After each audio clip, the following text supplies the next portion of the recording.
Ada seorang lagi Mirza. Ya, San Miguel. Mana Ustaz Amno? Ustaz Amno ada main mana itu betul? Pagi ni kita. Main ni. Tak kira nama apa pun. Pakai serban besar mana apa kita tak peduli. Prinsip kena ada dalam agama. Oh, cakap soal akidah, akhlak marah. Allah habis akhirat kita. Ni. Mana ada seorang pemimpin Islam UMNO yang San Miguel? Mana dia Ustaz UMNO? Mana dia Tok Guru UMNO? Bagi tahu tak? Hang cakap orang ni tak betul, orang ni tak betul ni. Pai sesat apa semua. Anwar Ibrahim macam ni. Ni. Tuan Mahathir beli, keluarga dia beli syarikat Arak San Miguel 2.9 ribu juta ringgit. Mana? Mana dia?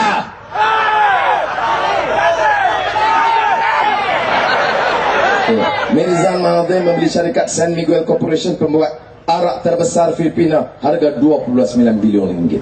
Ada beberapa persoalan. Nombor satu, mana mari 29 bilion ringgit? Mana mari?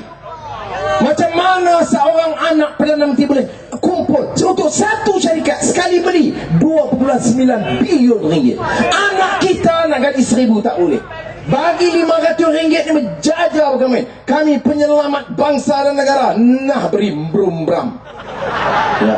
Anak kita nak kerja yang menganggur begitu banyak. Saya nak tanya, dari mana sumber 2.9 bilion ringgit untuk satu syarikat? Kemudian beli pula syarikat arak terbesar di Asia Tenggara. Hidup Melayu. Air mata darah bercampur kering. Sedap lah ni. Jadi sebab itu kita dosa. Nak keliru apa? Nak cakap soal akhlak, nak cakap soal moral, nak marah anak muda ni pasal minum bir 1 gelas. Wah, kalau anak muda minum bir 1 gelas, rayuh anda. Sebab apa? Anak muda ni miskin. Anak muda ini memang tak terkenal. Anak muda ni tidak ada wang. Maka kita cerca dia, hina dia, bercakap soal hukum dan syariat, terpakai untuk golongan miskin, golongan kaya, boleh rompak banyak mana pun, boleh buat segala maksiat dan jenayah, dan rasuah dan arak dan judi, dan kita lepaskan. Hukum Islam apa macam itu?